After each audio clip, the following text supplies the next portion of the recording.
तो हेलो दोस्तों, स्वागत है आपका इसमें डॉक्टरों की दुनिया में। मैं हूं डॉक्टर साहब गुप्ता और आज अपन बात करने वाले हैं कि फिजिक्स में कैसे 180 आउट ऑफ 180 मतलब 180 अपॉन 180 स्कोर कैसे करें।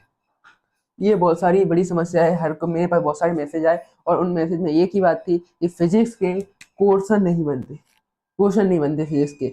और फिजिक्स के लिए कितना पढ़ें, कि कौन कौन सी बुक फॉलो करें, कौन से मॉड्यूल लगाएं, ये बहुत सारे मेरे पास मैसेज आए। तो उसके आधार पे आज मैं एक लाया हूँ कि फिजिक्स के बारे में ही बताऊंगा, पूरा का पूरा रोड मैप कैसे फिजिक्स में अपन ट्राई कर सकते हैं कि हमारे भी 180 आउट ऑफ 180 आए। तो वो बता सकूँ, वो बताने के लिए आज आया हूँ मैं। ठीक है, तो सबसे मेन बात होती है, पहले मैं पॉइंट टू पॉइंट बात करूंगा, फटाफट, ज्यादा लंबा लेक्चर नहीं लूंगा। पहली बात करते हैं, शॉर्टकट नहीं अपनाना है। फिजिक्स होती है, उसमें थ्योरी भी होती है, कॉन्सेप्ट भी होते हैं और क्वेश्चन प्रैक्टिस की बहुत ज्यादा जरूरत होती है। तो इसमें अपन को शॉर्टकट तो नहीं अपनाना है। यदि अपन ने सोच लिया कि अपना, मान लो कोई सा सरल रेखा में गति अपना खराब है, मतलब उसके कॉन्सेप्ट उनको याद नहीं है, तो बंसोट पे अभी नहीं जाना है। फिजिक्स के लिए बंसोट नहीं देखना है अपन को। फिजिक्स के लिए पूरी प्रोसेस से जाना है। पूरे अपन को जो भी 12-13 लेक्चर में जो भी चैप्टर कंप्लीट होता है, 15 लेक्चर कंप्लीट होता है, पूरे के पूरे अपन को लेक्चर देखने हैं। उसके लिए शॉर्टकट अपन को अपनाना ही नहीं है। शॉर्टकट नाम की चीज फिजिक्स के लिए बनी ही नहीं है। अपन को पूरी प्रोसेस से जाना है। कैसे जाना है? पूरी की पूरी प्रोसेस से जाना है। जितनी भी लेक्चर्स में चैप्टर कंप्लीट हो रहा है, तो अपन को बिल्कुल सलीके से एक ही बार समझना है। देखो, अपन को ऐसा नहीं कि अपन को एक ही लेक्चर अपन 2 बार ले रहे हैं, नहीं। अपन को एक बार अच्छे से लेक्चर ले लेना है, उसके पूरे कॉन्सेप्ट याद रख लेने हैं, अच्छे से डेरिवेशन समझ लेना है कि अपन को दोबारा उसमें नहीं जाना पड़े। हो सकता है भाई जान आपने मतलब 15 दिन हो गए हो किसी चैप्टर को याद पढ़े हुए, 20 दिन हो गए हो, तो आप बहुत सारे उसके नोट्स में आपको लगे कि अपन ये वाला कॉन्सेप्ट भूल रहा हूँ, तो पर्टिकुलरली वो कॉन्सेप्ट देखने के लिए अपन को लेक्चर देख सकते हैं। लेकिन ऐसा नहीं कि अपन ने एक बार पूरा लेक्चर देख लिया देन 2 एक्सिस में पूरा का पूरा लेक्चर देख। पूरा का पूरा लेक्चर नहीं, जो पर्टिकुलरली आप जो टॉपिक में जो डेरिवेशन भूल रहे हो या जो भी चीज भूल रहे हो, उसको देख लेना है। यदि आपको लगे कि नोट से रिवीजन नहीं हो रहा है सही साथ, तो ऐसा कर सकते हो। ठीक है, तो अपन को पूरी प्रोसेस से जाना है। तो प्रोसेस, फिर हाँ भैया आपने तो बोल दिया प्रोसेस जाना है, लेकिन क्या करें, क्या मटेरियल यूज करें, क्या करें? तो देखो, आज मैं पूरी का पूरा बताने वाला हूँ कि अपन कैसे 180 आउट ऑफ 180 फिजिक्स में इसको कर सकते हैं। कर सकते हैं, कोई बड़ी बात नहीं है। तो देखो, सबसे पहले मैं बताऊं तो सबसे पहले अपन को लेक्चर देखना है अच्छे से। क्या फिजिक्स में सबसे पहले लेक्चर बहुत इंपॉर्टेंट होता है, क्योंकि लेक्चर के अंदर ही सारे के सारे कॉन्सेप्ट, फॉर्मूला, डेरिवेशन सबको सर समझाते हैं। तो सबसे पहले अपन को अच्छे से लेक्चर देखना है, एक बार देखना है, अच्छे से लेक्चर देखना है। एंड उसके कॉन्सेप्ट को समझना है, जितने भी कॉन्सेप्ट है सबको समझो। एंड नोट्स के क्वेश्चन करो, एंड नोट्स के क्वेश्चन करो। सर ने जो भी अपन को जो अपने लेक्चर हुए उसमें अपन को जो भी कॉन्सेप्ट हम समझाए, वो अच्छे कॉन्सेप्ट समझ लो पहले। एंड जो नोट्स में सर जो क्वेश्चन करा रहे हैं, उनको अपन को अच्छे से करना है। और सब लोग मुझे से एक बात पूछते हैं, एक बहुत सारे मतलब कॉमन डाउट है कि सर जो क्वेश्चन कराते हैं क्लास में, उनको क्या नोट्स में नोट करना है? तो बिल्कुल, सर के क्वेश्चन जो भी सर करा रहे हैं, उनको क्लास में जो भी क्वेश्चन करा रहे हैं, उनको अपन को नोट्स में कॉपी करना है क्वेश्चंस को। उनके सॉल्यूशन भी लिखना है, क्वेश्चन भी लिखना है। लेकिन जितने भी पीवाईक्यू हो, चाहे वो नीट का पीवाईक्यू हो, जेई का पीवाईक्यू, उनके लिए आप ट्राई करें कि एक बुक खरीद लें पीवाईक्यू की। जेई की बुक आती है, एमटीजी नाम की आती है, हिंदी में बिल्कुल अवेलेबल है, उसमें टॉपिक वाइज क्वेश्चन दिए। तो जेई के लिए आप ट्राई कर सकते हो, एमटीजी आ रही है हिंदी मीडियम में, वो आप ले सकते हो। और नीट के लिए भी आप एमटीजी ले सकते हो, तो उसमें टॉपिक वाइज है होगी, तो आपको दिक्कत नहीं आएगी। तो आप एमटीजी ले सकते हो दोनों के लिए। और सर जो भी पीवाईक्यू, मतलब नीट का पीवाईक्यू करा रहे हैं, जेई का पीवाईक्यू करा रहे हैं, और आपको लग रहा है कि ये पीवाईक्यू मतलब मैं भूल सकता हूँ आगे चल के, या फिर नया कॉन्सेप्ट है वो पीवाईक्यू के अंदर, तो आप पर्टिकुलरली उसको सॉल्यूशन लिख सकते हैं। कोर्स में लिखने की जरूरत नहीं है, क्योंकि आप पीवाईक्यू आप लिख दो उस पर कि ये 2007 में आया हुआ पीवाईक्यू है, 2020 में आया पीवाईक्यू है, तो आपको देन आपको याद आ जाएगा कि इसका सॉल्यूशन ये था। पीवाईक्यू के क्वेश्चन लिखने की जरूरत नहीं है, लेकिन जो भी सर एक्स्ट्रा क्वेश्चन करा रहे हैं, वो आपको सब के सब नोट्स में लिखने हैं। क्यों लिखने हैं? क्योंकि वही आपका बेसिक है, आपने वहीं से स्टार्ट किया था। यदि आप फिजिक्स में बहुत सारे क्वेश्चन करते हो, आप बहुत सारी बुक्स करते हो, लेकिन जब तक आप अपना बेसिक स्ट्रॉन्ग नहीं कर लोगे ना, तो फिजिक्स में कहीं ना कहीं दिक्कत आएगी। तो आपको सबसे पहले वो क्वेश्चन तो नोट्स में लिखने हैं, क्योंकि आप रिवीजन कैसे करोगे? समझ लो, बेसिक क्वेश्चन थे आपके वो, और आपको आगे चल के भूल गया 15-20 दिन में वो चैप्टर, तो उसके रिवीजन के लिए वो क्वेश्चन इंपॉर्टेंट है, इसलिए आपको वो क्वेश्चन तो नोट्स में लिखने ही है। इसलिए सभी क्वेश्चन नोट्स में लिखने हैं, एक्सेप्ट कौन से? पीवाईक्यू नहीं लिखने हैं। पीवाईक्यू आप सॉल्यूशन लिख सकते हो, लेकिन क्वेश्चन नहीं लिखने। पीवाईक्यू आप डाल सकते हो कि 2009 में पूछा गया है, ऐसा लिख सकते हो आप। ठीक है, एंड देन फिर मैंने बता दिया कि इसमें कॉन्सेप्ट कॉन्सेप्ट प्लस क्वेश्चन आपको करने हैं, एंड इसमें एक्सेप्ट लिख दिया पीवाई की क्वेश्चन, उनका सॉल्यूशन लिख सकते हैं। अपन पूरी पूरी पीवाई क्यू नहीं लिखनी है कि पीवाई के क्वेश्चन लिखते जा रहे हैं, टाइम वेस्ट से बहुत सारा होगा। क्योंकि देखो आप लिखने को लिख सकते हो, पीवाई के भी क्वेश्चन लिख सकते हो नोट्स में, लेकिन इससे आपका टाइम भी ज्यादा होगा, आप उस वो टाइम प्रैक्टिस में लगा दोगे। ठीक है, तो ध्यान रखने वाली बात। एंड देन फिर डीपीपी करनी। सबसे पहले आपने लेक्चर देखा, लेक्चर ट्राई करो कि लेक्चर के अंदर ही आप नोट्स बना लो। हाँ, बहुत सारे कोड सर बोलते होंगे कि लेक्चर के बाद नोट्स बनाओ, तो वो भी सही है, क्योंकि फिजिक्स का ऐसी एक चीज है जिसमें आप कॉन्सेप्ट जितना समझो ना उतनी आप अच्छे से प्रैक्टिस कर पाओगे। तो कोई बात नहीं, नोट सर बोल रहे हैं ऐसा, तो एक बार क्लास में अच्छे से समझ लो एंड देन फिर नोट्स बना लो, कोई दिक्कत नहीं। आधा घंटा 1 घंटा और खराब होगा लेकिन कोई बात नहीं, लेकिन एक बार आपको समझ में तो आ जाएंगे पूरे कॉन्सेप्ट, तो ऐसा कर सकते हो आप। ठीक है, तो लेक्चर देखा आपने एंड देन उसके कॉन्सेप्ट समझे पूरे के पूरे, डेरिवेशन समझी, फॉर्मूला समझे, एंड देन फिर उसके अपन ने क्वेश्चन भी कर लिए जो नोट्स में कराए, एंड देन फिर आपको जाना है डीपीपी पे। लेक्चर का भी कर लिया पहले कंप्लीट। पहली स्टेप क्या है लेक्चर, क्योंकि अपन को मैंने बोल दिया पूरी प्रोसेस से जाना है, तो step 1 lecture, step 2 DPP. DPP में भी बहुत सारे क्वेश्चन मिलने लग गए हैं आजकल, मैंने देखा है बहुत सारे प्लेटफॉर्म में। चाहे पीडब्ल्यू की बात करें तो पीडब्ल्यू की डीपीपी में जो होती है उसमें बहुत सारे क्वेश्चन होते हैं। ठीक है, तो आप डेली प्रैक्टिस पेपर भी लगा सकते हो, डीपीपी भी लगा सकते हो। एंड देन फिर मेन बात होती है, अब इनमें बहुत सारे लोगों को डाउट है, ये मॉड्यूल मैंने एलएलएस बुक के बारे में बताया था और एक एमटी फिंगर टिप, इन तीनों में से आप क्या करें, क्या तीनों लगाएं कि 2 लगाएं कि 1 लगाएं, क्या क्या करें। तो सबसे पहली बात है मैं बताना चाहूँ, जिसके पास जो यदि किसी के पास पीडब्ल्यू का मॉड्यूल है या अदर कोचिंग का मॉड्यूल है, तो सबसे पहले मॉड्यूल 1 लगाना है। चाहे अदर कोचिंग का मान लो एक्स वाई जेड कोई 3 कोचिंग है, तो आपको एक्स कोचिंग का लगा रहे हो मॉड्यूल तो एक्स का ही लगाओ, वाई का लगा रहे हो तो वाई का लगाओ, जेड का लगा रहे हो तो जेड का लगाओ। यदि आपका पीडब्ल्यू का मॉड्यूल है तो पीडब्ल्यू का ही लगाओ, किसी अदर कोचिंग का नहीं लगाओ। आपको एक ही मॉड्यूल लगाने, 10 5 2 3 मॉड्यूल नहीं लगाने, आपको बस एक ही मॉड्यूल लगाना है, 2 मॉड्यूल नहीं लगाना है। एक मॉड्यूल लगाना है, चाहे पीडब्ल्यू का लगाओ चाहे अदर कोचिंग का लगाओ, एक कोचिंग का आपको मॉड्यूल लगाना है। और जो बच्चे बोल रहे हो कि हमारे पास मॉड्यूल नहीं है, तो कोई बात नहीं, आप एएलएस बुक लिख सकते हो। आप एएलएस बुक ले सकते हो, यदि मॉड्यूल किसी के पास नहीं है तो एएलएस बुक ले सकते हो, मैंने पीडीएफ भी डाल रखा है इसका टेलीग्राम पे। ठीक है, तो एएलएस बुक ले लो, एक काम करो। और एएलएस बुक कहाँ मिलेगी, तो मैं इसमें डिस्क्रिप्शन में लिंक प्रोवाइड कर दूंगा, तो देन आप टेलीग्राम से पीडीएफ से पढ़ सकते हो। और पीडीएफ से पढ़ने में बहुत सारे बच्चे बोलते होंगे दिक्कत होती है, हाँ मैं समझता हूँ दिक्कत होती है, तो आप बुक ले सकते हो, एएलएस बुक आराम से मार्केट में अवेलेबल है एएलएस बुक, और 2026 का एडिशन भी आ गया है, तो आपको दिक्कत भी नहीं, हिंदी में है प्रॉपर। और इसमें फायदा क्या है, तो एलएलएस बुक ऐसी बुक है जिसमें ऑल पीवाईक्यू है। पीवाईक्यू का मतलब क्या है, नीट के पीवाई जेई पीवाईक्यू तो है, लेकिन वो 2-3 साल के हैं, जेई के पीवाईक्यू नीट के पीवाईक्यू, लेकिन इसमें बहुत सारे अदर एग्जाम के क्वेश्चन है, और वो एग्जाम के क्वेश्चन अच्छे हैं। इसलिए मैं इसको हमेशा बोलता हूँ कि ये बुक बहुत अच्छी है एलएलएस बुक, क्योंकि इसमें बेसिक से एडवांस तक के क्वेश्चन है। ठीक है, एंड देन फिर आप एमटीजी फिंगर टिप्स ले सकते हैं, यदि किसी का मॉड्यूल्स भी नहीं है, एलएलएस बुक भी अवेलेबल नहीं है उसके बाद, लेकिन एमटीजी फिंगर टिप्स है तो वो भी बेस्ट है, क्योंकि इसमें एनसीईआरटी बेस्ड क्वेश्चन होते हैं। जो एमटीजी फिंगर टिप्स है अपनी, उसमें क्या होते हैं, एनसीईआरटी बेस्ड क्वेश्चन होते हैं। 100 क्वेश्चन होते हैं मेरे ख्याल से हर एक चैप्टर के उसमें, तो उसमें सभी के सभी क्या होते हैं, एनसीईआरटी बेस्ड होते हैं। तो आपको ज्यादा कोई दिक्कत आने वाली नहीं है, क्योंकि आपकी एनसीईआरटी भी कवर करते जाएगी ये फिंगर टिप्स। और कोई बोले कि हमारे पास ये तीनों चीजें हैं तो हम क्या क्या प्रैक्टिस करें, तो आप ये कर सकते हो, आपके पास यदि मॉड्यूल भी है, एएलएस बुक भी है, एमटीजी फिंगर टिप्स भी है, तो आप मॉड्यूल कर लो एक कोचिंग का। मैं ध्यान से ये 2 बार 3 बार यही बात बोल रहा हूँ कि आपको एक ही कोचिंग के मॉड्यूल करने हैं। आप एक्स और बाय कोचिंग के, 2 कोचिंग के मॉड्यूल है तो आप एक्स के कोचिंग के मॉड्यूल करिए या बाय के करिए, दोनों कोचिंग के मॉड्यूल नहीं करने हैं। ठीक है, एक कोचिंग का आप मॉड्यूल करिए, और यदि आपके पास एएलएस बुक भी है तो आप एएलएस बुक भी सॉल्व कर लीजिए। क्योंकि देखो मेन बात फिजिक्स में क्या होती है, फिजिक्स में मेन बात क्या होती है, जितनी आप क्वेश्चन प्रैक्टिस करोगे उतना आपके जो कॉन्सेप्ट है वो उतने ज्यादा खुलेंगे। इसलिए आप जितनी चाहो जितनी क्वेश्चन प्रैक्टिस कर सको ना, मॉड्यूल कर लो, एएलएस बुक या फिर एमटीजी में से एक कर लो। एएलएस बुक में ज्यादा प्रेफर करता हूँ क्योंकि इसमें इन्फिनिटी क्वेश्चन है। ठीक है, और आगे बात करें अपन तो अब इसमें से अपन ने एक कर लिया, एंड देन फिर NEET PYQ and JEE PYQ करनी है। तो सबसे पहले स्टेप क्या थी, लेक्चर देखे, लेक्चर के कॉन्सेप्ट समझे, फॉर्मूला देखे, डेरिवेशन देखी, एंड उसके नोट्स के जो क्वेश्चन थे वो कर लिए।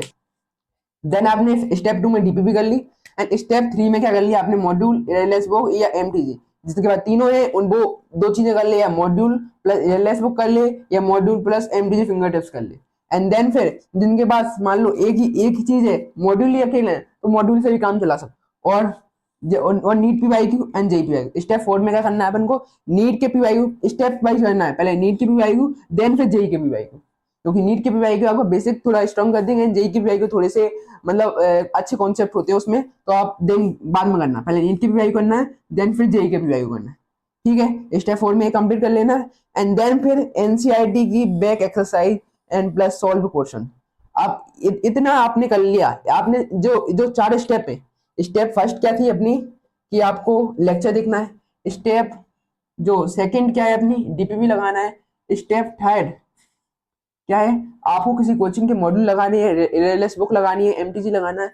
एंड स्टेप 4 क्या है अपनी, स्टेप 4 अपनी है कि आपको नीट की पीवाई करना है या जेई की पीवाई करना है। आपने इन 4 स्टेप को कर लिया, 4 स्टेप बोल रहा हूँ मैं, एनसीईआरटी बात नहीं कर रहा मैं, 4 स्टेप को कर लिया तो आपकी सिलेक्शन तो 100% हो जाएगा। फिजिक्स की वजह से आपका सिलेक्शन नहीं रुकेगा और आपकी रैंक भी अच्छी खासी आएगी। लेकिन आपका मन है कि हमें तो टॉप 100 में ही रैंक चाहिए, समझ लो, यदि ये आपने 4 ही चीज कर ली ना तो आपका सिलेक्शन पक्का है और रैंक भी अच्छी खासी आएगी। और फिजिक्स की वजह से आपका सिलेक्शन नहीं रुक सकता, आपकी रैंक नहीं रुक सकती। लेकिन आपका मन है कि हमें टॉप 100 में रैंक चाहिए, टॉप 10 में रैंक चाहिए, तो आपको एनसीईआरटी भी करनी पड़ेगी। स्टेप 5 आपको करना पड़ेगा।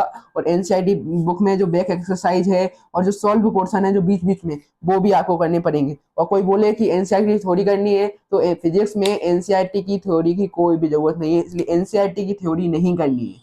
फिर बोल रहा हूं मैं, यदि आपको इतना भी आपने 4 स्टेप भी कर लिए तो आपका सिलेक्शन कोई नहीं रोक सकता फिजिक्स की वजह से, और ना ही आपकी रैंक रोक सकता है। रैंक भी अच्छी आएगी आपकी, लेकिन आपका मन है कि हमें टॉप 100 में रैंक चाहिए, जो कि अभी तक हिंदी मीडियम से नहीं आई है जिस प्लेटफॉर्म में मैं था। तो आपका मन है और मेरा भी सपना वही है, तो आपको एनसीईआरटी भी करनी पड़ेगी फिजिक्स में। और एनसीईआरटी क्या करना पड़ेगा, बैक एक्सरसाइज करनी पड़ेगी, जो पूरी थ्योरी नहीं पढ़नी है। एक्सरसाइज में जितने भी क्वेश्चन है वो करने हैं बैक एक्सरसाइज में, एंड सॉल्व क्वेश्चन जो बीच बीच में दिए वो करने, बस इतना ही एनसीईआरटी से पढ़ना है। ठीक है, एंड देन फिर बहुत सारे लोग बोल रहे होंगे इतना क्या बहुत है, इनफ है। तो मैं बोल रहा हूँ फिजिक्स के लिए जितना पढ़ो उतना कम ही है, लेकिन इतना इनफ है मेरे ख्याल से, क्योंकि जितना नीट का पैटर्न आ रहा है उस हिसाब से इससे क्वेश्चन आउट नहीं जा सकता। देखो, क्योंकि नीट में या तो पीवाई की रिपीट करते हैं, मान लो 45 क्वेश्चन है, फिजिक्स के कितने क्वेश्चन आने हैं 45, उसमें से 5 से लेकर 10 क्वेश्चन तो उसके पीवाई क्यू ही रहते हैं, जैसा भी पेपर बना है, लेकिन उसमें 5 से 10 क्वेश्चन नीट के पीवाईक्यू पे ही बेस्ड होते हैं क्वेश्चन। और जेई के पीवाईक्यू पे 10 से लेके 20 क्वेश्चन तो जेई के पीवाईक्यू बेस्ड होते हैं। 10 से लेके 20 क्वेश्चन जेई के पीवाईक्यू बेस्ड होते हैं नीट के पेपर में, फिजिक्स में, प्रॉपर में फिजिक्स की बात कर रहा हूँ। 5 से 10 क्वेश्चन नीट के पीवाईक्यू दे देंगे आपको, 10 से 20 क्वेश्चन जेई के पीवाईक्यू दे देंगे, और फिर वो थोड़ी न्यूली फ्रेम करते हैं क्वेश्चन, तो आपने इतने सारे मटेरियल लगाए हैं उससे कवर हो जाएंगे। तो आपके 180 आउट ऑफ 180 या 45 में से 45 क्वेश्चन आराम से सही हो सकती है, यदि आप सही से चीज करते हो। और कोई बोल रहा है कि हमने एक बार कर लिया तो आपके ये 180 में से 180 पक्के, तो नहीं, वो बात भी सुनो।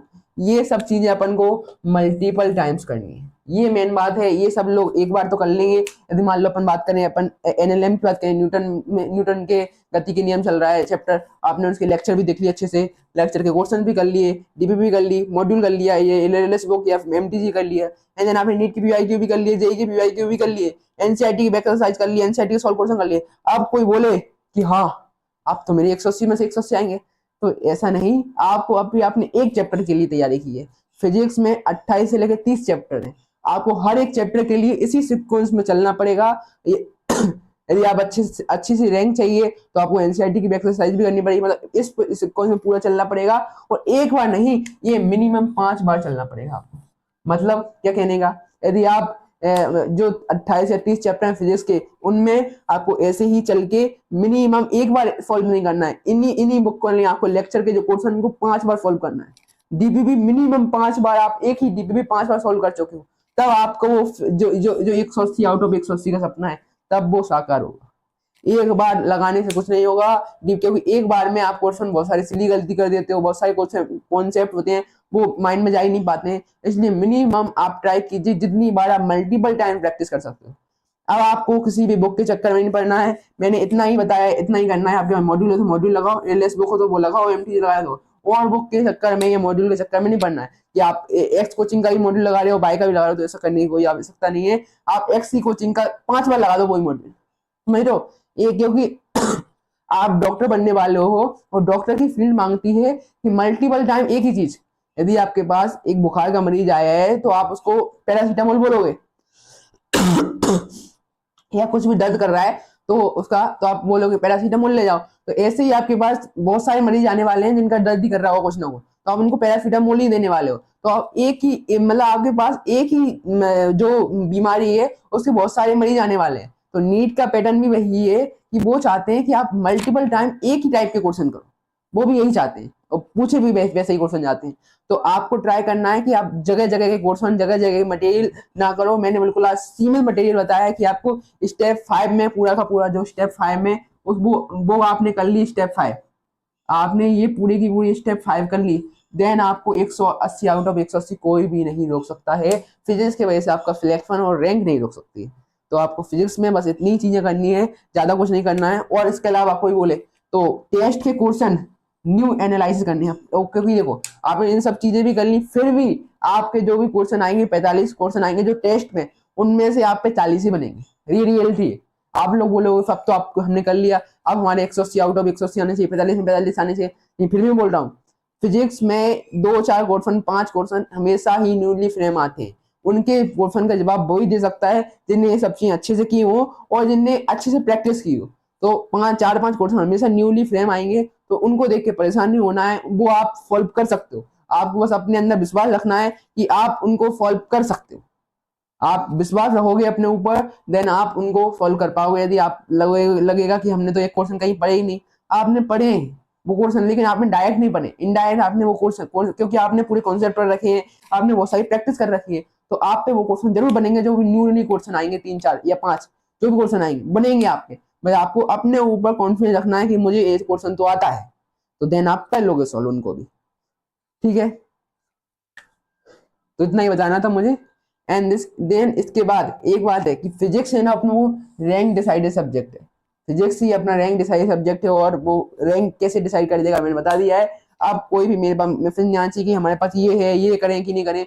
मैंने रोल आज पूरी स्टेप बाय स्टेप बता दिया है। इसके अलावा एक भी क्वेश्चन करने की आपको जरूरत नहीं है। बस इन्हीं क्वेश्चन को आप मल्टीपल 5 टाइम 6 टाइम 7 टाइम इन्हीं चीजों को आप जितनी बार लगा सको उतनी बार लगाओ। आपने एक बार एएलएस बुक पूरी सॉल्व कर ली है तो आप 2 बार लगाओ, 3 बार लगाओ। मैं तो बोला मिनिमम 5 बार लगाओ तो भी कोई बुरी बात नहीं है। इन्हीं चीजों को लगाओ, अब एक्स्ट्रा कुछ पढ़ने की जरूरत नहीं है। और जो भी टेस्ट के क्वेश्चन आ रहे हैं उनको आपको जरूर लिखना है। यदि आपको टेस्ट में 4-5 क्वेश्चन न्यू मिल रहे हैं तो आपको वो नोट्स में जरूर लिखना है, क्योंकि वो कहीं ना कहीं आपको नए कॉन्सेप्ट सिखाएंगे थोड़े बहुत। यदि आपने कवर नहीं हो पाए होंगे लेक्चर के दौरान तो आपको सिखाएंगे। तो टेस्ट जरूर एनालिसिस करना है, और टेस्ट एनालिसिस कैसे करना है वो मैंने बता भी रखा है अपनी वीडियो में। और टेस्ट के जो क्वेश्चन बन रहे हैं उनको नोट्स में जरूर लिखना है, समझ रहे हो। टेस्ट के क्वेश्चन जो भी न्यू मिल रहे हैं उनको आप नोट्स में जरूर लिखो, क्योंकि वो आपके कॉन्सेप्ट को और अच्छा करेंगे। ठीक है, एंड देन फिर जो लोग बोलते हैं, एक और बार बता देता हूँ, जो बोलते हैं क्वेश्चन नहीं बनते, ये बहुत लोगों के मैसेज है कि क्वेश्चन नहीं बनते। तो क्वेश्चन कैसे नहीं बन रहे यार? आपने लेक्चर अच्छे से देख लिया है, आपने लेक्चर के अच्छे से क्वेश्चन करो, बिल्कुल बेसिक से स्टार्ट करो। स्टेप 1 जिनके क्वेश्चन नहीं बन रहे हैं मैं बोल रहा हूँ वो अपना स्टेप 1 से स्टार्ट कर दो दोबारा से। वो क्या कर सकते हैं जिनके क्वेश्चन नहीं बन रहे, वो एक बार अच्छे से लेक्चर देख लिया, उनने कॉन्सेप्ट पूरे समझ लिए, फॉर्मूला सब समझ लिए और डेरिवेशन सब समझ ली, तो देन वो नोट्स के क्वेश्चन करें सबसे पहले। जिन पे भी क्वेश्चन नहीं बने, क्वेश्चन कैसे नहीं बनेंगे आप? पूरा पूरा एक एक शब्द समझो यार क्वेश्चन का। क्वेश्चन में तो सब लिखा है। हम लोग कहीं से दूसरे प्लेनेट से थोड़ी आए जो प्रॉपर लोग वो होते हैं जो क्वेश्चन बना लेते हैं। हम भी तो वहीं से सब क्वेश्चन पढ़ के इधर खड़े हुए हैं। तो आप पे क्यों नहीं हो सकता वो सब चीजें? तो आप भी कर सकते हो, बस आपको विश्वास रखना है। आप बहुत सारे बच्चे विश्वास नहीं करते, फिजिक्स के क्वेश्चन देख के डर जाते हैं कि हम पे तो बनेगा ही नहीं। पहले करके तो देखो यार। आप बताओ, आप जितनी मेहनत कोई कर सकता है। आपने पूरे लेक्चर देखे, 2-2 घंटे आप बैठे हो लेक्चर के दौरान, एंड देन उसके नाम में नोट्स करें, आप डीबीबी कर रहे हो, सब चीजें कर रहे हो, तो आप पे क्वेश्चन कैसे नहीं बनेंगे? क्वेश्चन बन नहीं रहे तो मैं बोलता रहा हूँ, आप में क्वेश्चन कोई भी डीबीबी का क्वेश्चन है कोई नया आप पे नहीं बन रहा है, तो आप उसको एक बार सॉल्यूशन देके समझो, सॉल्यूशन देख के समझो, एंड देन उसी टाइप का क्वेश्चन जब दोबारा आए तो उसको मुंह तो जवाब दो। एक बार आपने सॉल्यूशन देख के समझ लिया, कोई बात नहीं, वही क्वेश्चन, लेकिन उसी टाइप का दोबारा क्वेश्चन आएगा तो आप कर नहीं पाओगे, बिल्कुल कर पाओगे, कि आपने एक बार सॉल्यूशन देख के समझ तो लिया है। इसलिए ट्राई करो। और फिजिक्स के क्वेश्चन में ही सब कुछ लिखा रहता है यार। पर जब क्लास में कराते होंगे तो आपको सब समझ में आता होगा, क्योंकि फिर जो जो भी की पॉइंट होते हैं वो पढ़ते जाते हैं और आपको समझाते जाते हैं। तो आपको की पॉइंट पे ध्यान रखना है। क्वेश्चन होते हैं तो स्टेप गलत करते हो तो इसलिए गलत हो जाते हैं, आपको कॉन्फिडेंस वो नीचे चला जाता है। तो आपको देखना है आप किस कारण से आपके क्वेश्चन नहीं बन रहे हैं, वो आपको खुद चेक करना है। ठीक है, तो जो लोग भी बोल रहे हैं कि क्वेश्चन नहीं बन रहा है, तो आपको स्टेप बाय चलना है, आपके क्वेश्चन जरूर बनेंगे। आपको पहले नोट्स के अच्छे से क्वेश्चन कर लेना है, then DPP, then module, then LLS book, MTG fingertips या जो भी है, एंड नीट के पीवाईक्यू, जेई के PYQ, NCERT back exercise, NCERT के सॉल्व क्वेश्चन जो भी हैं, और टेस्ट के जितने भी नए क्वेश्चन हैं वो भी करने अपन को। तो इतना सब आपने कर लिया तो आपकी नीट में फिजिक्स की वजह से रैंक नहीं रुकेगी, सिलेक्शन तो पक्का ही है यदि आपने इतनी सारी चीजें कर ली, रैंक भी नहीं रुकेगी आपकी, बिल्कुल टॉप 10 टॉप 100 तक आपकी रैंक आराम से जाएगी, फिजिक्स की वजह से सिलेक्शन नहीं रुक सकता है। ठीक है, तो this is all about, thank you guys for 143, and आप अपना प्रेम 143 बनाए रखें, मैं आपको ऐसे ही गाइड करता रहूँगा, और बस अपन को रैंक तक का सफर तय करना है, और बिल्कुल नीट 2027 के 2 मई का पेपर बिल्कुल फोड़ना है। ठीक है, थैंक यू गाइस।